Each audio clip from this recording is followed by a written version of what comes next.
صلی علی رسولہ الکریم اما بعد فاعوذ باللہ من الشیطان الرجیم بسم اللہ الرحمن الرحیم وجاہدوا فی اللہ حق جہادہ صدق اللہ العظیم۔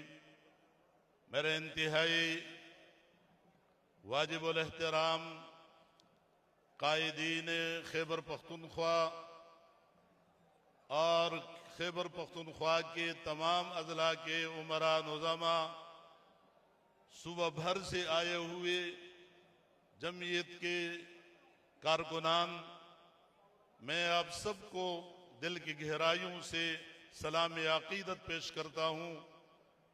آج جمعیت علماء اسلام خیبر پختونخوا کے زیر اہتمام شہید اسلام حضرت مولانا شیخ محمد ادریس رحمہ اللہ کی یاد میں منعقدہ یہ عظیم الشان اور تاریخ ساز اجتماع آج ہم ہمیشہ کی طرح رو نہیں سکتے۔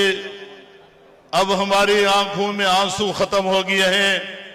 اب ہم 1997 سے ڈاکٹر حبیب اللہ مختار رحمہ اللہ سے لے کر اور 5 مئی 2026 کو شہید اسلام حضرت مولانا شیخ محمد ادریس رحمہ اللہ کی لاشیں اٹھا اٹھا کر تھک چکے ہیں۔ ہمارے ہزاروں علماء، ہزاروں طلباء اور ہزاروں علماء، ہزاروں ہمارے محبین گولیوں کے نشانہ بنے ہیں اور بن رہے ہیں۔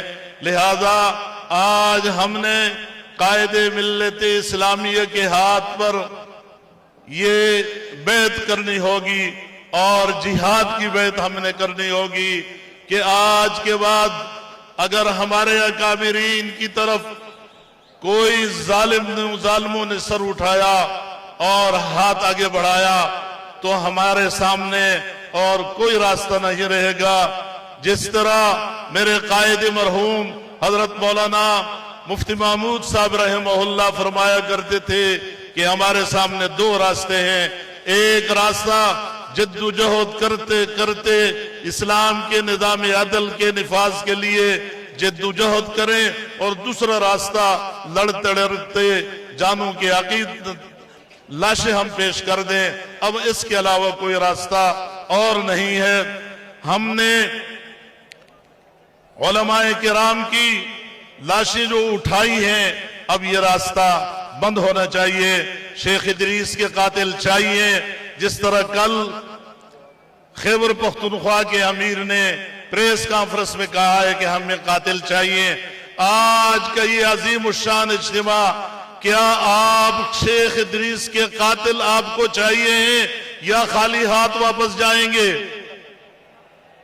اگر آج اور آج کے بعد شیخ ادریس کے قاتل نہ ملے تو آنے والی کل ہمارے پاس اسلام آباد پہ دھرنا دینے کے علاوہ کوئی دوسرے چارہ کار نہیں ہوگا۔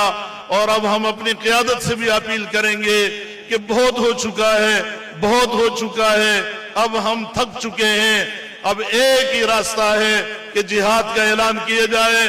ان ظالموں، ان جابروں اور ان قاتلوں کے خلاف جب تک جہاد کا اعلان نہیں ہوگا یہ راہ راست پر نہیں آئیں گے۔